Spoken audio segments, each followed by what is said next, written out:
సర్వాధికారియు నిరంతర స్తోత్రార్హుడైన మన ప్రభు అయిన యేసుక్రీస్తు నామములో బెతస్తా ప్రేయర్ హాల్ గుంటూరు సంఘం తరపున మీ అందరికీ నా యొక్క హృదయపూర్వక వందనాలు తెలియపరుస్తున్నాను. అందరికీ వందనాలండి. బాగున్నారా అందరూ? మీరందరూ బాగుండాలని ప్రతిదినము కూడా ప్రార్థన చేస్తూ ఉన్నాను. సంఘం తరపున మరి ప్రార్థన చేస్తూ ఉన్నాను. మీరు కూడా నా కొరకు ప్రార్థన చేయవలసిందిగా, పరిచర్యలో ఇంకా ముందుకి కొనసాగాలని, దేవుని పరిశుద్ధాత్మ నడిపింపు కావాలని మీ అనుదిన ప్రార్థనలో, వ్యక్తిగత ప్రార్థన, కుటుంబ ప్రార్థన, సంఘ ప్రార్థనలో జ్ఞాపకం చేసుకోవాల్సిందిగా ప్రేమతో తెలియపరుస్తూ ఉన్నాను. మరి సమయం చాలా కొద్దిగానే ఉంది. ఉన్న సమయాన్ని మనం సద్వినియోగపరచుకుందాం. ఈరోజు మనము ధ్యానించుకుంటున్నటువంటి అంశం పేరు బెనయ. అంశం పేరు బెనయ. బెనయ నుండి దేవుడు మనకు నేర్పుచున్నటువంటి కొన్ని పాఠాలను మనము ఈరోజు నేర్చుకుంటాం.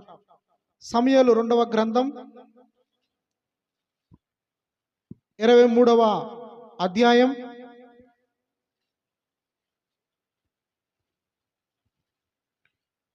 20వ వచనం నుండి 23వ వచనం వరకు చదువుకుందాం.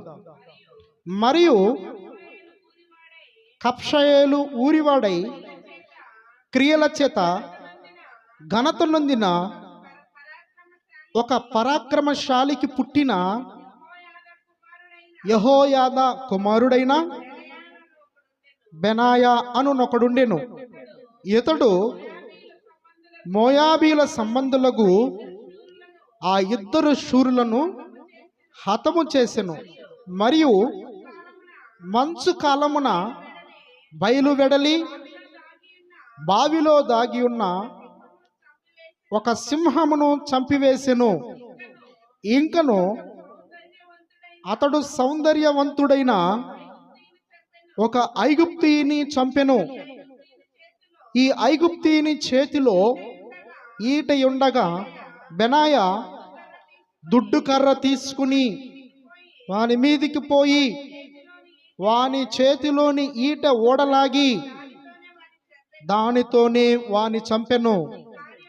ఈ కార్యములు యెహోయాదా కుమారుడైన బెనాయా చేసినందున ఆ ముగ్గురు బలాఢ్యులలోనూ అతడు పేరు పొంది ఆ 30 మందిలో ఘనుడాయను. అయినను మొదటి ముగ్గురితో సమానుడు కాకపోయెను. దావీదు ఇతనిని తన సభికులలో ఒకనిగా నియమించెను. బెనయ అనే పేరుకి అర్థం ఏమిటంటే ప్రభు యొక్క కుమారుడు, లేదా దేవుడు కట్టును, లేదా యెహోవా నిర్మిస్తాడు, యెహోవా కట్టినవాడు అని అర్థమిస్తుంది. బెనయ యొక్క తండ్రి పేరు యెహోయాదా. ఆ పేరునకు అర్థం దేవుడు చూచుచున్నాడు. బెనయ ఏ ఊరివాడంటే కప్షయేలు ఊరివాడు. కప్షయేలు అనే పదమునకు అర్థం యెహోవా బయలుపరచును. బెనయ పరాక్రమశాలుల వంశములో పుట్టినవాడు. బెనయ యొక్క తండ్రి యెహోయాదా, ఈయన పరాక్రమశాలి. యెహోయాదా యొక్క తండ్రి కూడా పరాక్రమశాలి. అంటే వారి యొక్క పితరులందరూ కూడా పరాక్రమశాలులు. ఆ పరాక్రమశాలుల కుటుంబములో పుట్టినవాడే బెనాయా. బెనాయాలో నుండి మనము 5 ముఖ్యమైన విషయాలు నేర్చుకుందాం. మొదటి విషయము పరాక్రమశాలి, రెండవ విషయము ధైర్యవంతుడు, మూడవ విషయము నమ్మకస్తుడు, నాలుగవ విషయము మంచి సాక్ష్యం గలవాడు, ఐదవ విషయం రాజుకు దేహ సంరక్షకుల అధిపతి. మొదటి విషయంలోనికి మనం వెళ్దాం. పరాక్రమశాలి. పరాక్రమశాలి అంటే వెనుదిరగనటువంటి వాడు, యుద్ధ నేర్పరి, ధైర్యవంతుడు, బలవంతుడు, పేరు పొందినటువంటి పరాక్రమశాలిగా ఉన్నాడు. భయం అంటే తెలియకుండా మరి ముందుకే కొనసాగేటటువంటి తత్వం గలవారినే పరాక్రమశాలులు అంటారు. ఈ బెనాయా కుటుంబంలో తన తండ్రి గాని తన తాతగారు కానీ తన యొక్క పితరులందరూ కూడా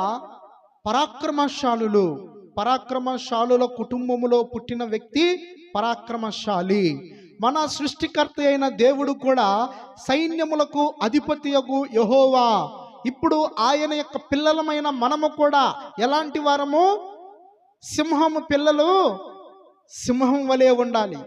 మన తండ్రి సింహము గనుక, యూదా గోత్రపు సింహము గనుక మనము కూడా సింహము వలె ఉండాలి. అంటే పరాక్రమం కలిగిన వారముగా ఉండాలి. ప్రతి విషయంలో పిరికితనం రాకూడదు, ప్రతి విషయంలో భయపడకూడదు, ప్రతి విషయంలో అవిశ్వాసంతో ఉండకూడదు, అనాలోచనలో ఉండకూడదు. ఏం జరుగుతుందో ఏమవుతుందో అనే ఆ యొక్క భావనతో ఎప్పుడు కూడా కృంగిపోకూడదు. పరాక్రమవంతులుగా ఉండాలి. మన సృష్టికర్త అయిన దేవుడు మనల్ని ధైర్యవంతులుగా పుట్టించాడు అని చెప్తూ ఉన్నాడు. మనల్ని ఎలా పుట్టించాడు? ధైర్యవంతుడిగా పుట్టించాడు. నీతిమంతులు సింహము వలె ధైర్యముగా నుందురు అని దేవుని వాక్యము సెలవిస్తుంది. కానీ చాలామంది భయపడుతూ జీవిస్తూ ఉంటారు. ఎప్పుడేం జరుగుతుందో, ఎవరొచ్చి మన మీద నేరారోపణ చేస్తారో, లేకపోతే మనకి ఏ సమస్య వస్తుందో, ఏ కష్టం, ఏ అనారోగ్యం వస్తుందో, ఏ వ్యాధి వస్తుందో అని భయంతో బ్రతుకుతూ ఉంటారు.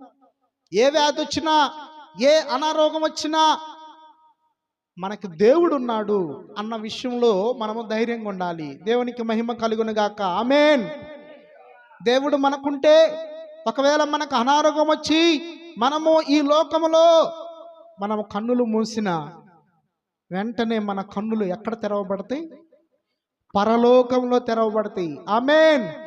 ఆ విశ్వాసం మనకు ఉండాలి. క్రైస్తవులైన మనందరికి కూడా, దేవుని నమ్ముకున్న వారు, బాప్టిసం పొందిన వారు, రక్షించబడిన వారు, దేవుని ఎరిగిన వారు అందరూ కూడా కలిగి ఉండాల్సిన నిరీక్షణ ఇదే. లోకంలో ఉన్న వారికి ఈ నిరీక్షణ ఉండదు. లోకంలో సృష్టికర్త అయిన దేవుణ్ణి ఎరగని వారికి ఈ నిరీక్షణ ఉండదు. క్రైస్తవులమైన మనకి మాత్రమే ఈ నిరీక్షణ ఉంటుంది. మనము పౌరుషం కలిగిన వారముగా ఉండాలి. మనము నమ్మకత్వముగా, పరిశుద్ధతను కలిగి, పరాక్రమవంతులముగా మనం ఉండేవారముగా దేవుని వాక్యము ద్వారా హెచ్చరించబడుతూ ఉన్నాం.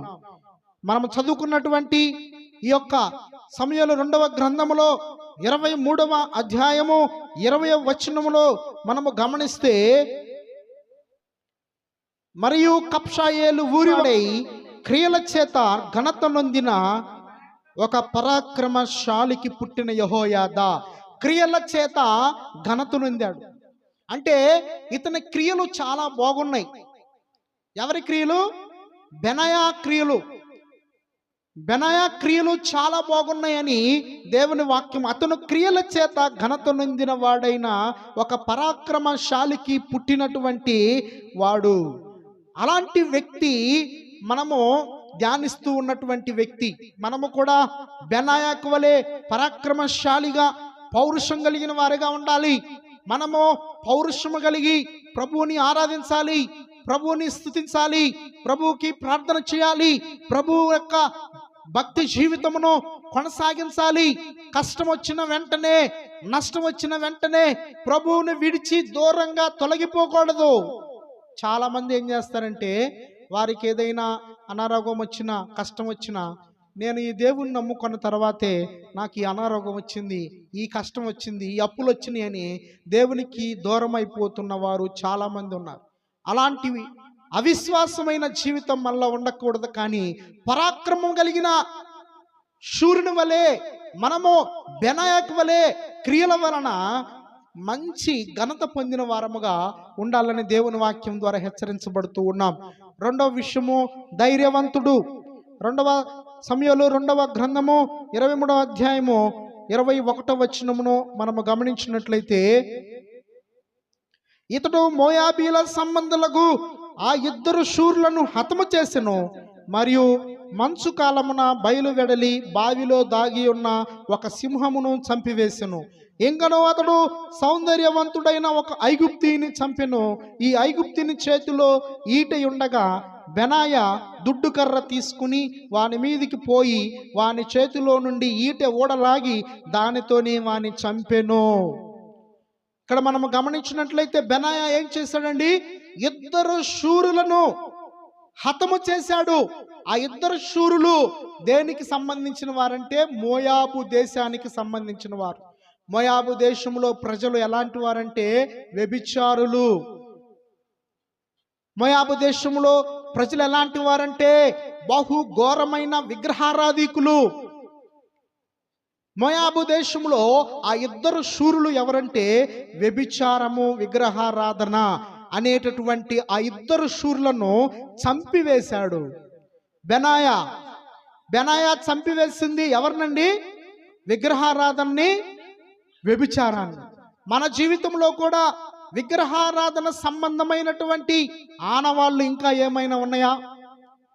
చాలా మంది యేసును నమ్ముకున్నా కూడా ఇంకా శకునములు చూస్తూ ఉంటారు, ఇంకా దినములు చూస్తూ ఉంటారు. ఈరోజు అమావాస్య, ఈరోజు పౌర్ణమియా, మంచి రోజేనా కాదా అని గమనిస్తూ ఉంటారు. ఈ విగ్రహారాధన సంబంధమైన ఆనవాళ్ళు, ఇంకా జ్యోతిష్కములు చూడటం, ఇంకా లోక సంబంధంగా జీవించటం, ఇవన్నీ కూడా బెనాయ చంపివేశాడు. రెండవదిగా మంచు కాలమున బావిలో దాగి ఉన్న సింహమును చంపెను. దేన్ని చంపాడండి? సింహాన్ని చంపాడు. సింహము అంటే దేనికి సాదృశ్యంగా ఉందంటే మీ విరోధి అయిన అపవాది గర్జించు సింహము వలె ఉన్నాడు అని చెప్తూ ఉన్నాడు. కానీ మనం ఏం చేయాలంట? మెలకువగలిగి ప్రార్థన చేయాలి. మనము శోధనలోకి ప్రవేశించకుండా ఉండాలి అంటే యేసయ్య ఏం చెప్పారండి?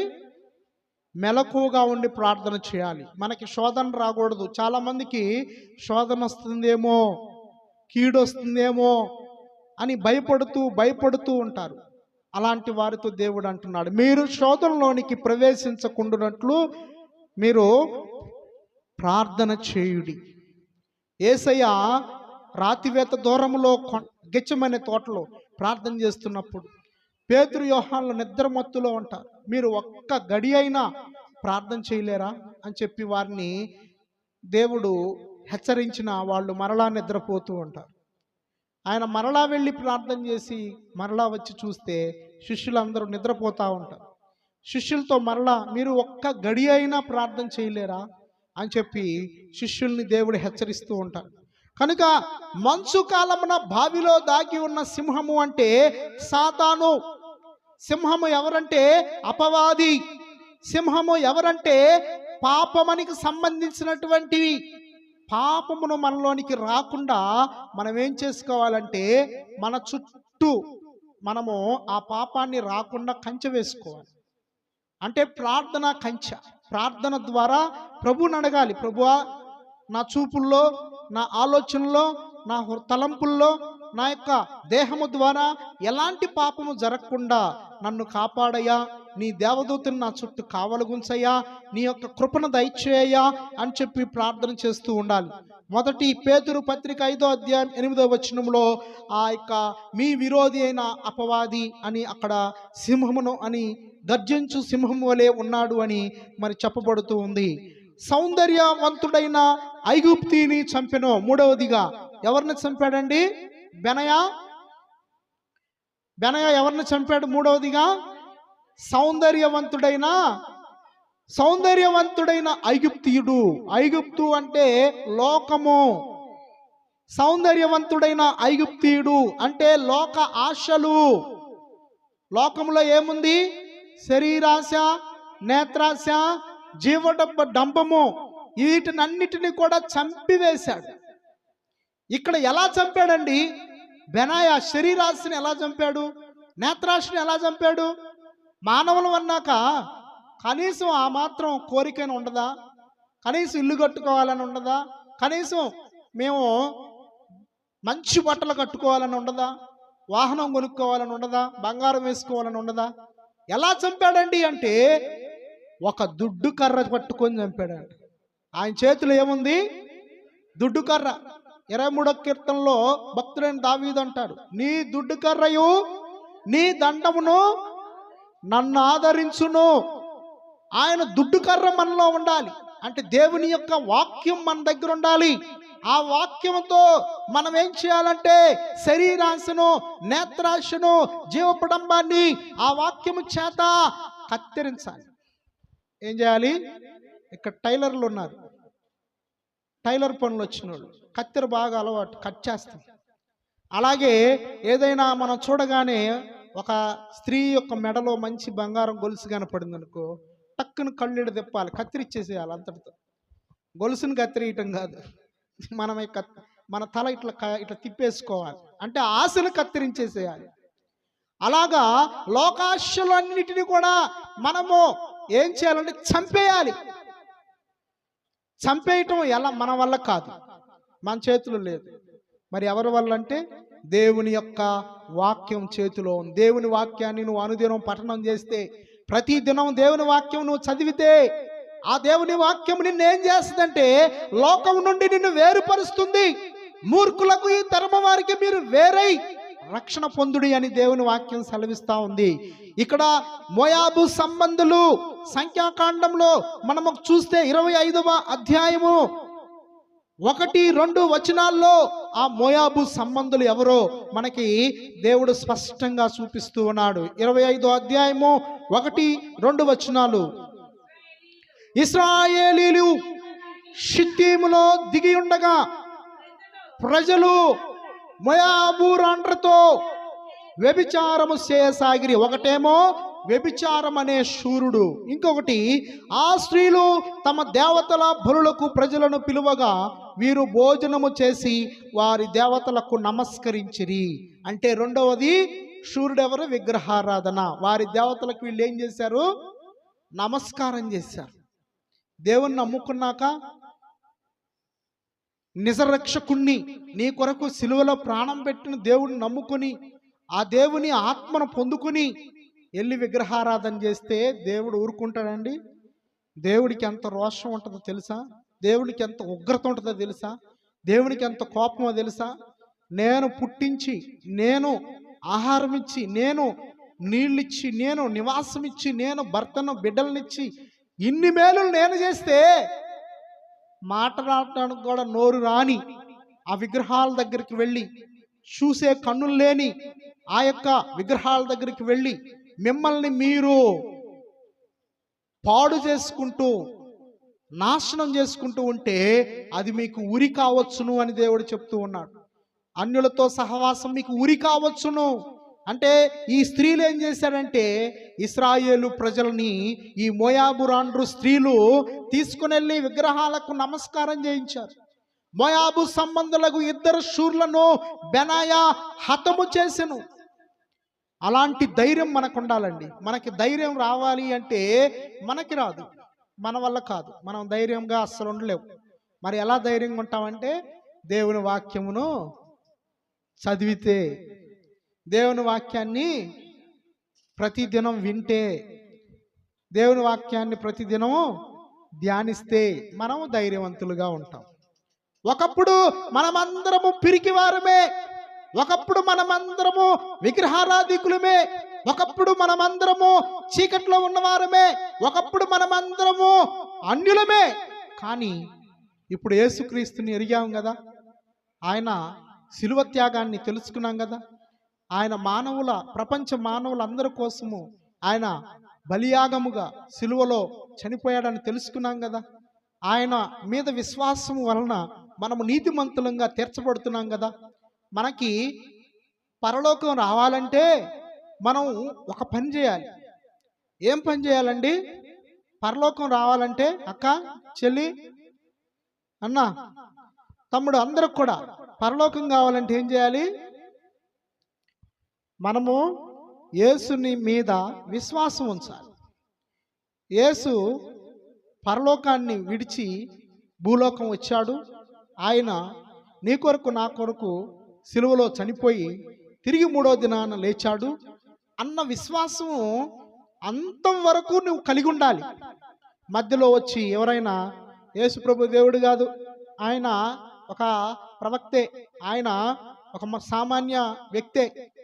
యేసు ప్రభువు గురించి ఎవరైనా వ్యతిరేకంగా మాట్లాడినా, దూషించినా మనం వారి మాటలను నమ్మకూడదు. వారి యొక్క మాటలకు మనము సమ్మతించకుండా మనము అంతము వరకు ఏమి చేయాలంటే ఆది అపోస్తులకు వలె ప్రాణాలు పెట్టడానికి కూడా బద్దులుగా ఉండాలి. ఆది అపోస్తుల్ని, యేసు ప్రభువుని మీరు ప్రకటించవద్దు, ఆయన నామమును మీరు అసలు ఉచ్చరించవద్దు అని బెత్తములతో కొరడాలతో కొట్టినా వాళ్ళు మరలా వెంటనే ఇంటికెళ్ళి మరలా యేసు ప్రభునే ప్రకటిస్తున్నారు. ఎందుకు మీరు ఇలా చేస్తున్నారంటే దేవుని మాట వినాలా, మనుషుల మాట వినాలా? మీరు మనుషులు, మీరు చెప్పిన మాట వింటే మాకు పరలోకం రాదు. దేవుని మాట వింటాం న్యాయమా, మీ మాటలు వింటాం న్యాయమా అని చెప్పి ప్రశ్న వేస్తారు అపోస్తులు. కనుక ఈరోజు మనము దేవుని మాటను వినాలి. దేవుడు నేనే మార్గమును, సత్యమును, జీవమును అని చెప్తూ ఉన్నాడు. నా ద్వారానే తప్ప తండ్రి వద్దకు ఎవడనో రాలేడని చెప్తూ ఉంటే మనము అవిశ్వాసంతో ఉండకూడదు, మనము అపనమ్మకంతో ఉండకూడదు, మనము అక్రమకారులుగా ఉండకూడదు. అక్రమకారులారా నా యొద్ద నుండి తొలగిపోవుడి అని దేవుడు చెప్తూ ఉన్నాడు. మనము నిజమైనటువంటి భక్తి చేయాలి. చాలామంది భక్తి తెలుసు, ప్రార్థన చేయటం వచ్చు, వాక్యం చదవటం వచ్చు, వాళ్ళకి చదవచ్చు, కానీ చదవరు. వాళ్ళని ఏమంటారంటే భక్తిహీనులు అంటారు. భక్తి తెలిసి కూడా భక్తి చేయని వారిని భక్తిహీనులు అంటారు. నీకు చదువు వచ్చినప్పుడు నీవు బైబిల్ చదవటానికి ఏంటి ఇబ్బంది? నీకు ప్రార్థన చేయటం వచ్చినప్పుడు దేవునికి ప్రార్థన చేయడానికి ఏంటి ఇబ్బంది? చక్కగా గదిలోకి వెళ్ళి తలుపేసుకుని నీ తండ్రితో నువ్వు మాట్లాడినట్లుగా నువ్వు దేవునితో మాట్లాడొచ్చు కదా. నీ సమస్యను నీ ఇంటి పక్కన వాళ్ళకో, నీ బంధువులకో, నీ యొక్క స్నేహితులకో ఫోన్ చేసి వాట్సాప్లు పెట్టి వాళ్ళతో చూస్తూ వీళ్ళతో చూస్తూ సమయాన్ని వృధా చేసే కంటే దేవునికి కొంచెంసేపు ప్రార్థన చేస్తే దేవుడు వింటాడు కదా. నీకు దేవుడు నోరిచ్చాడు. చాలామంది నోరు లేక మోగవాళ్ళై ఏమీ చెప్పలేకపోతున్నారు. అంటారు, నోరు లేదు, మాట రాదు వాళ్ళకి. చాలామంది చెవిటోళ్ళు ఉన్నారు. మనం ఏదైనా చెబుదామని ప్రయత్నిస్తే ఏం చెబుతున్నా అర్థం కాదు, వాళ్ళు ఇట్టాగే అంటూ ఉంటారు. చెవిటి వాళ్ళు ఉన్నారు. యేసు ప్రభు దగ్గరికి వచ్చిన ప్రజలందరినీ యేసు ప్రభు వారు చూసేమన్నాడంటే, ఈ ప్రజలు నా మాట వినుటకు మటుకు వింటారు కానీ గ్రహించుకుంటారు, చూచుట మటుకు చూస్తారు కానీ వారు కానకుంటారు.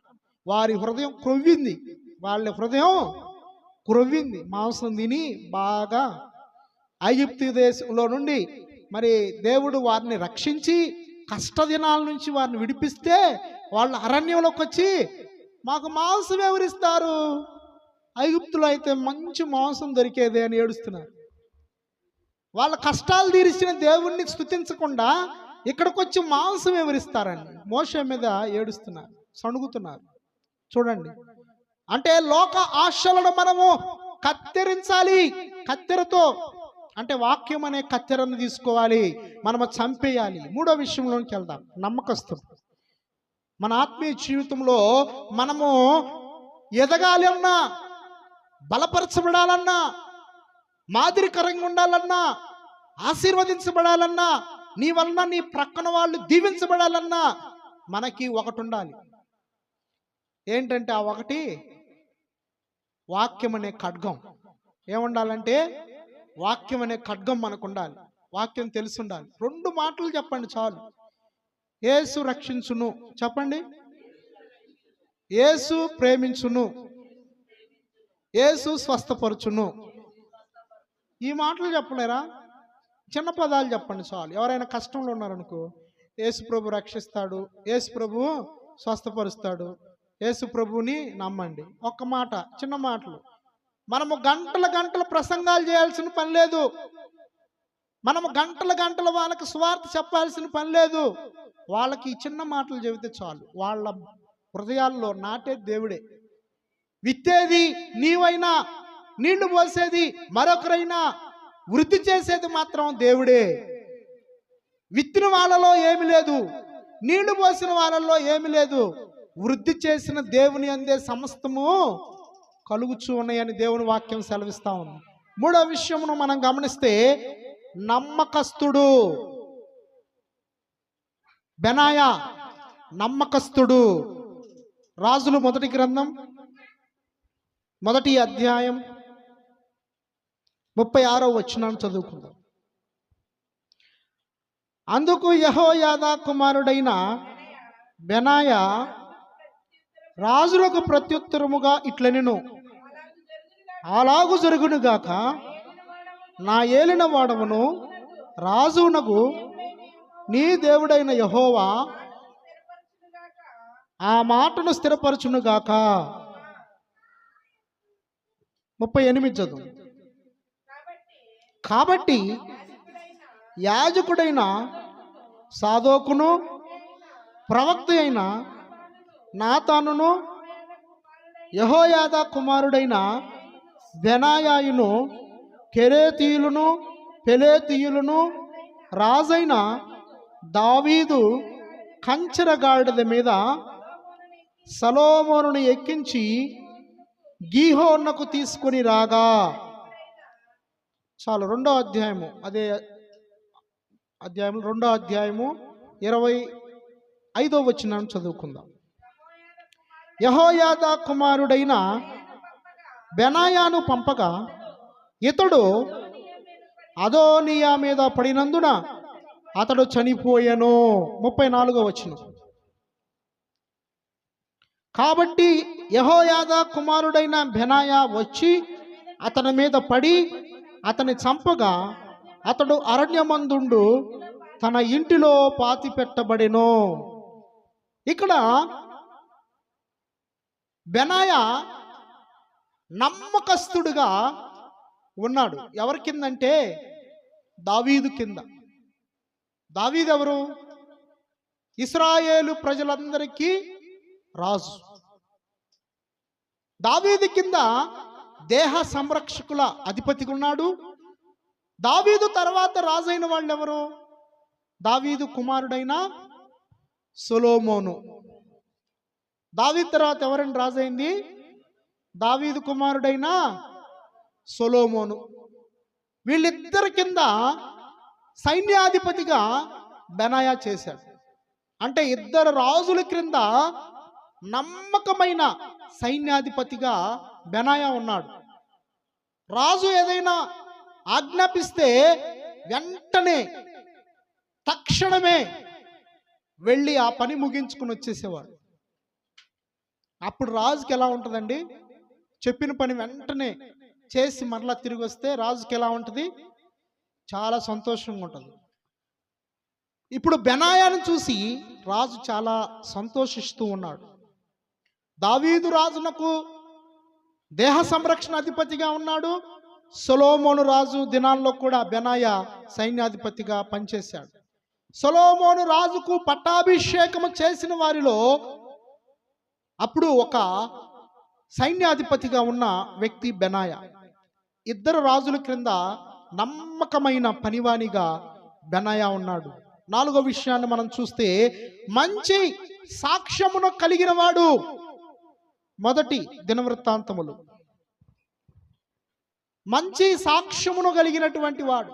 సంఘంలో ఉన్న నీవైనా నేనైనా రక్షింపబడిన తర్వాత సాక్ష్యం బాగుండాలి.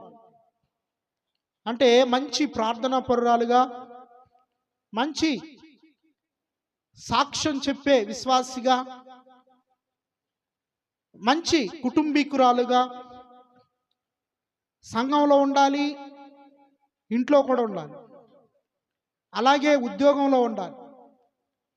అంటే లోకంలో కూడా మంచి సాక్ష్యం ఉండాలి. సాక్ష్యం లేకుండా సంఘంలో మనం వచ్చి ఎంత ప్రార్థన చేసినా మన ప్రార్థన అంగీకరించబడదు. మన క్రియలు బాగాకుండా, మనము దేవుని వాక్యానికి లోబడకుండా మనం ఎంత ప్రార్థన చేసినా కానీ మన ప్రార్థన అంగీకరించబడదు. శరీర కోరికలను చంపాడు, క్రియల వలన మంచి విశ్వాసి అని పేరు సంపాదించుకున్నాడు. క్రియల వలన మంచి విశ్వాసి అని అంటే ఇద్దరు రాజుల కింద పనిచేశాడు. ఇద్దరు రాజులకి నమ్మకస్తుడిగా ఉన్నాడు. ఇద్దరు రాజులు కూడా బెనాయాను సైన్యాధిపతిగానే ఉంచారు. కాలక్రమేణా ఆయన్ని తీసివేయటం కానీ, ఆయన్ని ఆ సైన్యాధిపతి స్థానం నుండి తక్కువ స్థానానికి పంపించడం కానీ చేయాల. అంటే మన సాక్ష్యం బాగుంటే, మన యొక్క క్రియలు బాగుంటే, మన విశ్వాస జీవితము దేవుని వాక్యము ద్వారా ప్రతి దినము కూడా కత్తిరించుకుంటూ సరిచేసుకుంటూ మనం ముందుకు కొనసాగితే మనము మంచి సాక్ష్యాన్ని పొందుకుంటాం. మనకంటే మంచి సాక్ష్యం కావాలి.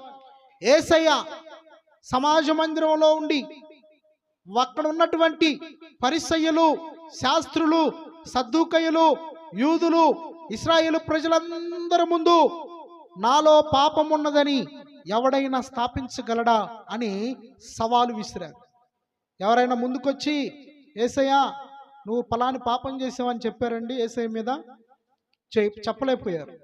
అలా మన జీవితం కూడా ఉండాలి. మనము సంఘంలోనేమో ప్రభు బల్లారాధన తీసుకుని యేసు రక్తంలో పాలిభాగస్థులమయ్యి, యేసు శరీరంలో పాలిభాగస్థులమయ్యి బయటికి వెళ్ళి బూతులు తిడతా ఉంటే మనకి సాక్ష్యం ఉండిద్దా? ఏమేంటండి, పొద్దుగూకులు ప్రార్థన చేసిద్ది కానీ మరలా బూతులు తిడతా ఉంది. ఏమా భక్తి పుర్రాలు కాదు, భక్తిహీనురాలు. పొద్దుగూకులు ప్రార్థన చేసి చేసి చేసి ఉపవాసాలు ఉండి ఉండి ఉండి ఇంటికెళ్ళి భర్త అన్నం పెట్టాను కానీ భర్త వైపు పెట్ట చూస్తారు ఒక్కొక్కరు. ఏంటి పెట్టి తినలేవా, ఇప్పుడేగా నేను ప్రార్థనకి వెళ్ళొచ్చా అన్నట్టు. మనకి సాక్ష్యం ఉండాలి. భర్త కూడా నిన్ను చూసి మెచ్చుకోవాలి. ఎంత ప్రార్థన చేసినా, ఎంత ఉపవాసం ఉన్నా నీ భర్త నిన్ను ప్రేమించాలి. నీ భర్త నిన్ను గౌరవించాలి. నీ భర్త నీకు నా భార్య పతివ్రత, నా భార్య మంచి సాక్ష్యం కలిగిన ప్రార్థనాపూర్వాలు, నా భార్య మంచి విశ్వాసి, నా భార్య ప్రార్థన వల్లే నేను ఇంకా బ్రతికున్నాను, లేకపోతే ఎప్పుడో చచ్చిపోవాల్సినోడిని అన్నట్లుగా మనం ఉండాలి. కొంతమంది కనీసం భర్తకి నీళ్లు తోడరు, భర్తకి ఏదన్నా పని చెబితే ఏమి చేయరు. ప్రార్థనకి వెళ్ళటం ఇంటికి రావటం, ప్రార్థనకి వెళ్ళటం ఇంటికి రావటం. మరి ఇంట్లో భర్త అన్నం వండాలి, భర్త కూర వండాలి, భర్త ఏం చేయాలి, భార్య రాగానే భార్యకి అన్నం వడ్డించి పెట్టాలి. ఇలాంటివన్నీ కూడా లోకంలో జరుగుతున్నాయి. విశ్వాసులని పేరు చెప్పుకొని సంఘంలోనే స్థిరంగా ఉంటూ భక్తి భక్తి భక్తిని అతి దేవతా భక్తి చేయకూడదు. అంటే అతిగా భక్తి కలిగి ఉండకూడదు. మనము భక్తి చేయాలి, ప్రార్థన చేయాలి, కానీ మంచి సాక్ష్యాన్ని కూడా కలిగి ఉండాలి. అంటే మన బాధ్యత నెరవేర్తించాలి. భార్యవైతే భార్య బాధ్యత నెరవేర్చాలి, భర్తవైతే భర్త బాధ్యత నెరవేర్చాలి. అట్లాగే బిడ్డలైతే బిడ్డలు వారి యొక్క బాధ్యతను నెరవేర్చాలి. తల్లిదండ్రుల మాట వినాలి. తల్లిదండ్రులు ఏ మాట చెబితే దానికి లోబడాలి. నీ ఇష్టానుసారంగా నువ్వు వెళ్ళిపోకూడదు, వాళ్ళని ధిక్కరించకూడదు. నీకు ఏ బాధ్యత దేవుడిచ్చాడో చదువుకునే బాధ్యత అయితే నమ్మకంగా చదువుకోవాలి. చదువుకోమని చెప్తే స్కూళ్ళకి వెళ్ళో కాలేజీలకు వెళ్ళో ప్రేమల్లో పడి మరి దేవుని యొక్క ఆ యొక్క ప్రణాళికల నుండి తప్పిపోకూడదు, దేవుని యొక్క మార్గంలో నుండి తొలగిపోకూడదు, ఆ యొక్క లోక ఆశల్లో పడిపోకూడదు. లోకాశలు చాలామంది భయంకరమైనటువంటి దినాల్లో ఉన్నాం. చెడు దినాలు, అపాయకరమైన దినాలు మనము గమనిస్తే మరి వార్తలు పెడితే ఎన్నో విషయాలు మనము వినలేనటువంటి విషయాలు వింటూ ఉన్నాం. అంత భయంకరమైనటువంటి దినాల్లో మనమున్న మంచి సాక్ష్యాన్ని మనం పొందుకోవాలి. యేసయ్యలో ఆ మంచి సాక్ష్యం ఉంది.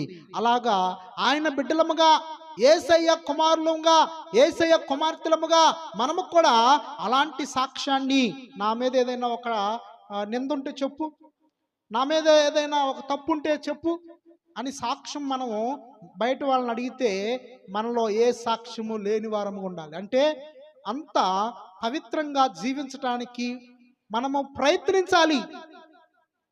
అంటే మొత్తం జీవితం అంతా నువ్వు ఏ తప్పు చేయవు, ఏ మాట నింద మోపబడదు అని అంటానికి లేదు. ఎందుకంటే మానవులు ఏదో విషయంలో తప్పిపోతాం, కానీ తెలిసి తెలిసి చేయకూడదు.